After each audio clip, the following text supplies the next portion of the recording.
ಪುತ್ತಿಗೆ ಮಠದ ಪರಂಪರೆಯಲ್ಲಿ ಬಂದ ಯತಿಗಳಿಗೆ ಅನೇಕ ರಾಜ ಮಹಾರಾಜರುಗಳು ದಾನ ದತ್ತಿಗಳನ್ನು ನೀಡಿದ ಬಗೆಗೆ ಅನೇಕ ಶಾಸನಗಳು ದೊರಕುತ್ತವೆ. ಶಾಸನಗಳು ಎಂದರೇನು? ಶಾಸನಗಳು ಅಂದರೆ ಸಾಮಾನ್ಯವಾಗಿ ನಾಶವಾಗುವಂತಹ ತಾಳೆಗರಿ, ಭೂರ್ಜಪತ್ರ, ಕಾಗದಗಳು ಮೊದಲಾದವುಗಳ ಮೇಲಿನ ಬರಹವನ್ನು ಬಿಟ್ಟು ಬಹುಕಾಲ ಉಳಿಯುವಂತಹ ಶಿಲೆ, ಲೋಹಗಳು ಮೊದಲಾದವುಗಳ ಮೇಲಿನ ಬರಹವನ್ನು ಶಾಸನಗಳು ಅಂತ ಹೇಳಿ ಕರೀತಾರೆ. ಶಾಸನಗಳನ್ನು ಮುಖ್ಯವಾಗಿ ಏನಕ್ಕಾಗಿ ಹಾಕಿಸ್ತಾರೆ ಅಂತ ಹೇಳಿದರೆ, ರಾಜನೋರ್ವ ಯಾವುದೋ ಒಂದು ಮಠಕ್ಕೆ ದಾನವನ್ನು ಕೊಡ್ತಾನೆ, ಅದು ತನ್ನ ಅನಂತರವೂ ಮಠಕ್ಕೆ ನಿರಂತರವಾಗಿ ಸಲ್ಲುತ್ತಿರಲಿ ಎಂಬ ಉದ್ದೇಶ. ಇದು ಸಾಕ್ಷಾತ್ ಹಂಸನಾಮಕ ಪರಮಾತ್ಮನಿಂದ ಬಂದಂತಹ ಪರಂಪರೆ, ಸನಕಾದಿಗಳ ಪರಂಪರೆ. ದೂರ್ವಾಸರೇ ಮೊದಲಾಗಿ ಇನ್ನೂ ಅನೇಕ ಮಂದಿ ತಪಸ್ವಿ ಯತಿಗಳು ಬಂದಂತಹ ಪರಂಪರೆ. ಅನೇಕ ಮಂದಿ ರಾಜರುಗಳು ಸಂಚಾರತ್ವೇನ ಬಂದ ಯತಿಗಳಿಗೆ ತಮ್ಮ ಆದರ ಆತಿಥ್ಯಗಳನ್ನು ನೀಡಿ, ದಾನ ದತ್ತಿಗಳನ್ನೂ ನೀಡಿ ಈ ಪರಂಪರೆಯ ಯತಿಗಳ ಅನುಗ್ರಹಕ್ಕೆ ಪಾತ್ರರಾಗಿದ್ದಾರೆ. ಸರ್ಪಸತ್ರ ಯಾಗದ ನಂತರ ಜನುಮೇಜಯ ರಾಜನು ಈ ಪರಂಪರೆಯ ಗರುಡ ವಾಹನ ತೀರ್ಥರ ಶಿಷ್ಯರಾದ ಶ್ರೀ ಕೈವಲ್ಯನಾಥ ತೀರ್ಥರಿಗೆ ದಾನವನ್ನು ನೀಡಿದ ಬಗೆಗೆ ಇಂದಿಗೂ ತಾಮ್ರ ಶಾಸನ ಉಪಲಬ್ಧವಿದೆ. ಸಾಕ್ಷಾತ್ ವಾಯುದೇವರು ತತ್ವವಾದವನ್ನು ಮರುಸ್ಥಾಪಿಸಲು ಭೂಮಿಯಲ್ಲಿ ಅವತರಿಸಿ ಈ ಪರಂಪರೆಯನ್ನು ಪುನಃ ಉದ್ಧರಿಸಿದರು.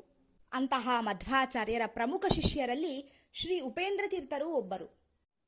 ಮಧ್ವಾಚಾರ್ಯರ ಆಜ್ಞೆಯ ಮೇರೆಗೆ ಶ್ರೀ ಉಪೇಂದ್ರ ತೀರ್ಥರು ಕಳ್ಳರ ಗುಂಪೊಂದನ್ನು ಹೊಡೆದೋಡಿಸಿದ ಬಗೆಗೆ ಮಧ್ವ ವಿಜಯದಲ್ಲಿ ಶ್ರೀ ನಾರಾಯಣ ಪಂಡಿತಾಚಾರ್ಯರು ಉಲ್ಲೇಖಿಸುತ್ತಾರೆ. ಈ ಉಪೇಂದ್ರ ತೀರ್ಥರ ಪರಂಪರೆಯೇ ಮುಂದೆ ಶ್ರೀ ಪುತ್ತಿಗೆ ಮಠ ಎಂದು ಪ್ರಸಿದ್ಧಿಗೆ ಬಂದಿತು. ಪುತ್ತಿಗೆ ಮಠದ ಪರಂಪರೆಯಲ್ಲಿ ಬಂದ ಯತಿಗಳಿಗೆ ಅನೇಕ ರಾಜ ಮಹಾರಾಜರುಗಳು ದಾನ ದತ್ತಿಗಳನ್ನು ನೀಡಿದ ಬಗೆಗೆ ನಮಗೆ ಪುರಾವೆಗಳು ದೊರಕುತ್ತವೆ. ಮೊದಲನೆಯದ್ದಾಗಿ ಶ್ರೀ ಉಪೇಂದ್ರ ತೀರ್ಥರಿಂದ ನಾಲ್ಕನೆಯವರಾದ ಶ್ರೀ ಯಾದವೇಂದ್ರರ ಹೆಸರುಳ್ಳ ಶಾಸನವು ದೊರಕುತ್ತದೆ. ಇದು ಉಡುಪಿ ಶ್ರೀಕೃಷ್ಣನ ದೇವಾಲಯದೊಳಗಿನ ತುಳಸಿ ವೃಂದಾವನದಲ್ಲಿ ಕೆತ್ತಿದ ಶಾಸನ. ಇದರಲ್ಲಿ ಕಾಲಮಾನವನ್ನ ಹೇಳಿಲ್ಲ. ಈ ಶಾಸನದಲ್ಲಿ ಮಲ್ಲಪ್ಪ ಒಡೆಯರ ಹೆಸರಿದೆ. ಡಾಕ್ಟರ್ BA ಸಾಲೆತ್ತೂರ್ ತುಳುವರ ಚರಿತ್ರೆ ಪುಟ 31 ಇದರ ಪ್ರಕಾರ ಬಾರಕೂರ ಮಲ್ಲಪ್ಪ ಒಡೆಯರ್ ಇವರ ಕಾಲ 1387 ಆಸುಪಾಸಿನಲ್ಲಿ. ಹಾಗಾಗಿ ಇದು ಶ್ರೀ ಉಪೇಂದ್ರ ತೀರ್ಥರಿಂದ ನಾಲ್ಕನೇ ಯತಿಗಳಾದ ಶ್ರೀ ಯಾದವೇಂದ್ರ ತೀರ್ಥರ ಕಾಲಕ್ಕೆ ಸರಿಹೊಂದುತ್ತದೆ.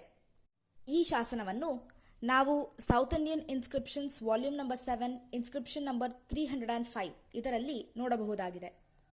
ಇನ್ನೊಂದು ಗಮನಿಸಬೇಕಾದ ಅಂಶ ಏನೆಂದರೆ, ಶ್ರೀ ಯಾದವೇಂದ್ರ ತೀರ್ಥರ ಕಾಲದಲ್ಲಿ ಇದ್ದದ್ದು 2 ತಿಂಗಳ ಪರ್ಯಾಯ ಅವಧಿ. ಇನ್ನು ಎರಡನೆಯ ಶಾಸನ ಕ್ರಿಸ್ತಶತ 1640 ಇಸ್ವಿ ಏಪ್ರಿಲ್ 12 ರವಿವಾರಕ್ಕೆ ಸೇರುವ ಶಾಸನ.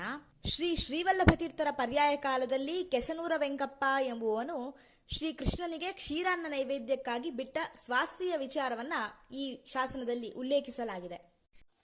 ಬಾರಕೂರಿನ ಪಳಪಟ್ಟ ನಾಯಕ ಬಾರಕೂರಿನ ಬಳಿ ಕಂಬಳಗದ್ದೆ ಎಂಬುವ ಪ್ರಸಿದ್ಧವಾದ ಸ್ಥಳವನ್ನು ಶ್ರೀ ಶ್ರೀನಿವಾಸ ತೀರ್ಥರಿಗೆ ಉಂಬಳಿ ಕೊಟ್ಟಿರುತ್ತಾನೆಂದು ತಿಳಿದು ಬರುತ್ತದೆ.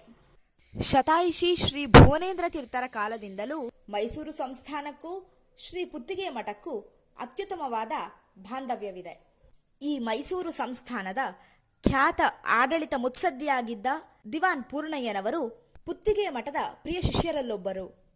ಇವರ ಮಗ ಅನಂತರಾಯಪ್ಪನು ತಮ್ಮ ಹಿರಿಯರ ಹೆಸರಿನಲ್ಲಿ ವಿಸ್ತಾರವಾದ ಕೃಷಿ ಭೂಮಿಯನ್ನು ಶ್ರೀ ಕೃಷ್ಣ ಪೂಜಾ ಕೈಂಕರ್ಯಕ್ಕಾಗಿ ಅಷ್ಟಮಠಗಳಿಗೆ ದಾನ ಮಾಡಿದ. ಈ ಎಲ್ಲದರ ವಾರ್ಷಿಕ ಉತ್ಪತ್ತಿಯನ್ನು ಪರ್ಯಾಯ ಸ್ವಾಮಿಗಳಿಗೆ ಶ್ರೀ ಕೃಷ್ಣ ಪೂಜಾ ಕೈಂಕರ್ಯಕ್ಕಾಗಿ ಕೊಡಬೇಕೆಂದು ಕಟ್ಟು ಸಹ ಮಾಡಲಾಗಿತ್ತು.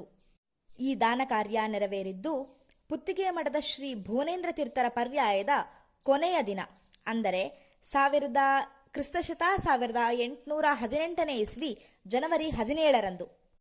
ದಾನಿಗಳು ಪುತ್ತಿಗೆ ಮಠದ ಪರ್ಯಾಯದ ಮಂಗಳ ಮಹೋತ್ಸವದಲ್ಲಿ ಭಾಗವಹಿಸಲು ಬಂದಿದ್ದರೆಂದು ತಿಳಿದುಬರುತ್ತದೆ. ಈ ವಿಚಾರ ತಾಮ್ರಶಾಸನವೊಂದರಿಂದ ತಿಳಿದುಬರುತ್ತದೆ. ಈ ಶಾಸನವು ಉಳಿದೆಲ್ಲ ಶಾಸನಗಳಿಗಿಂತ ಭಿನ್ನವೂ ವಿಶೇಷ ರೀತಿಯದ್ದು ಆಗಿದೆ.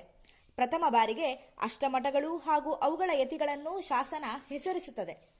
ಅವರುಗಳು ಯಾರೆಂದರೆ ಶ್ರೀ ಲಕ್ಷ್ಮೀ ಮನೋಹರ ತೀರ್ಥರು ಶಿರೂರು ಮಠ, ಶ್ರೀ ವಿದ್ಯಾಸಮುದ್ರ ತೀರ್ಥರು ಕೃಷ್ಣಾಪುರ ಮಠ, ಶ್ರೀ ಭುವನೇಂದ್ರ ತೀರ್ಥರು ಪುತ್ತಿಗೆ ಮಠ, ಶ್ರೀ ವಾಸುದೇವ ತೀರ್ಥರು ಕಾಣಿಯೂರು ಮಠ, ಶ್ರೀ ರಘುಭೂಷಣ ತೀರ್ಥರು ಫಲಿಮಾರು ಮಠ, ಶ್ರೀ ವಿಶ್ವಪ್ರಿಯ ತೀರ್ಥರು ಸೋದೆ ಮಠ, ಶ್ರೀ ವಿಶ್ವಪ್ರಿಯ ತೀರ್ಥರು ಪೇಜಾವರ ಮಠ, ಶ್ರೀ ವಿಭುಧೇಂದ್ರ ತೀರ್ಥರು ಅದಮಾರು ಮಠ ಶಾಸನದಲ್ಲಿರುವ ಕ್ರಮವಂತೆ.